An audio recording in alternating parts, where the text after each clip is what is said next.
IELTS এর academic listening এ কিভাবে আমি 8.5 পেলাম, এইটা তোমরা এই ভিডিও থেকে জানতে পারবে।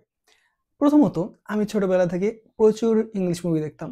অনেক অনেক বেশি। হ্যারি পটার থেকে শুরু করে মার্ভেল সিরিজের মুভি থেকে শুরু করে আরো অনেক ধরনের মুভি দেখতাম, এবং সিরিজ তো বরাবর দেখেছি। তো এই থেকে আমি তাদের অ্যাকসেন্ট গুলো ভালো মতো বুঝতে পারতাম। কিন্তু তোমাদের যাদের বুঝতে একটু সমস্যা হয়, তারা কি করতে পারো, তারা তোমরা সাবটাইটেল দেখে দেখে বুঝতে শুরু করতে পারো, আর পর্যাপ্ত পরিমাণ সময় নিয়ে প্রস্তুতি নিতে পারো। এটি ছিল আমার ক্ষেত্রে সুবিধা, কিন্তু তোমাদের ক্ষেত্রে এটি তো নাও হতে পারে। তাহলে তোমরা কি করবে? তোমরা সাধারণত কোনো ভিডিও দেখে বা আইএলটিএস এর একাডেমিক রিডিং এর জন্য যে প্র্যাকটিস মক টেস্টগুলো আসে সেগুলো অনেক বেশি করে শোনার ট্রাই করবে, সেগুলো থেকে প্র্যাকটিস করবে। তুমি জানবে যত বেশি প্র্যাকটিস করবে তত বেশি তুমি স্ট্রাকচার সম্পর্কে বুঝতে পারবে, তত বেশি তোমার লিসেনিং অনেক ভালো হবে। এখন এখানে আরেকটা বিষয় আছে, আমি এর পাশাপাশি কি করতে পারি। তুমি জেনে থাকবে যে ওখানে বিভিন্ন অ্যাড্রেসের কথা বলা থাকে বা বিভিন্ন পার্টি বা লোকেশনের কথা বলা থাকে। তো সাধারণত আমরা বিভিন্ন দেশে যেমন ডেট অনেক ভিন্নভাবে বলে থাকি। যেমন কোনো দেশে মান্থের আগে ডেট আসে, কোনো দেশে ডেটের আগে মান্থ আসে। তো সেই রকম স্ট্রাকচারগুলো অ্যাড্রেসের ক্ষেত্রে, ডেটের ক্ষেত্রে বা বিভিন্ন জায়গার ক্ষেত্রে কেমনটা হয়ে থাকে, এগুলো তোমরা একটু ধারণা নিয়ে থাকবে। যেহেতু আমরা আইএলটিএস পরীক্ষা ব্রিটিশ কাউন্সিলের সাহায্যে দিয়ে থাকি, তাহলে আমরা ব্রিটিশ কাউন্সিলেরটা ট্রাই করব, এবং যদি আমরা আইডিপির সাহায্যে দিয়ে থাকি তাহলে আমরা আইডিপি বা অস্ট্রেলিয়াটা ট্রাই করে দেখবো যে ওখানে স্ট্রাকচারটা কেমন হয় সাধারণত। এবং লিসেনিং এর ক্ষেত্রে তোমাদের অ্যাকসেন্ট বোঝানোর জন্য তোমরা বেশি প্রায়োরিটি দেবে তোমরা কোথায় থেকে এক্সামটা বুক করেছো। যদি ব্রিটিশ কাউন্সিল থেকে করে থাকো তাহলে তো অবশ্যই ব্রিটিশ অ্যাকসেন্টটা বেশি ভালো করে বুঝতে হবে, এবং যদি আইডিপি থেকে করে থাকো তাহলে অস্ট্রেলিয়ানটা।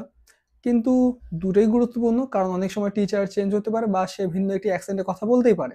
লিসেনিং এর ক্ষেত্রে সবথেকে বেশি কঠিন যে পার্টটা সেটি হচ্ছে ম্যাপিং করা। ম্যাপিং এর মধ্যে যেখানে আমরা ভয়েসটা শুনে আমরা লোকেশনটা ঠিক করে দেই যে কোন জায়গায় কোনটা বসবে, কোন জায়গায় কোন বিল্ডিং আছে, এই জিনিসটা। এবং আমার 8.5 পাওয়ার পেছনে কারণ এইটাই। কারণ হচ্ছে এখানে যদি আমি ভুল না করতাম তাহলে অবশ্যই আমি 9 পেতাম লিসেনিং এ। তো এর জন্য আমরা কি করতে পারি? এর জন্য আমরা আমাদের ডাইরেকশনস এর জন্য যেসব ওয়ার্ড বেশি প্রয়োজন হয় সেগুলো আমরা ভালোমতো মনে রাখতে পারি বা সেগুলো ভালোমতো জানতে পারি।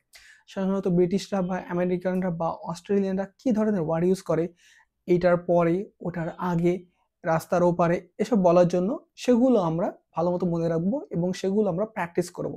বেশি বেশি ধরনের এইরকম ম্যাপিং প্র্যাকটিস করে দেখবো, তাহলে আমাদের ম্যাপিংটা অনেক ভালো হয়ে যাবে।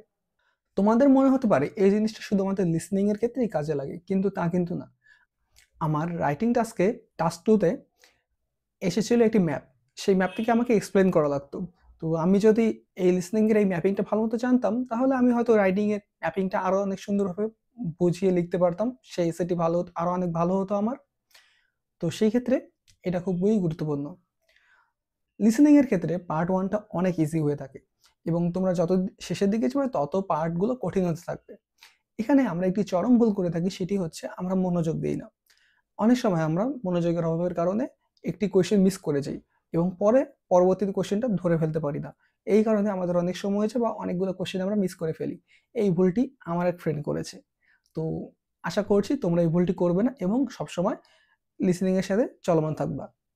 কিন্তু তোমরা যদি এই ভুলটি করে ফেলো তাহলে কি করবা? তোমরা যদি এই ভুলটি করো তাহলে চেষ্টা করবা তোমরা যে পর্যায়ে গিয়ে অ্যান্সারটা ভুলে গিয়েছো বা অ্যান্সারটা ধরতে পারোনি, তার থেকে ২ টা কোয়েশ্চেন বাদ দিয়ে তারপরে কোয়েশ্চেনটাতে চাইতে। কারণ ২ টা কোয়েশ্চেন বাদ দিয়ে গেলে তখন তুমি দেখতে পারবা যে এখনো লিসেনিং বা ভয়েসটা ওইখানে যায়নি। তো তুমি ২ টা কোয়েশ্চেনের পরে যে কোয়েশ্চেন থাকবে সেখানে কি ধরনের ওয়ার্ড দরকার সেটার জন্য লিসেনিংটা ভালোমতো শুনতে শুরু করবা। সেই ক্ষেত্রে তোমার মেক্সিমাম ৩ টা কোয়েশ্চেন বাদ যাবে। কিন্তু তুমি যদি সেটা ধরে না রাখো বা সেটাই যদি আরো ভাবনা চিন্তা করো তাহলে তোমার পুরো এক্সামটাই খারাপ হয়ে যাবে। আশা করছি তোমরা এটা মনে রাখবা।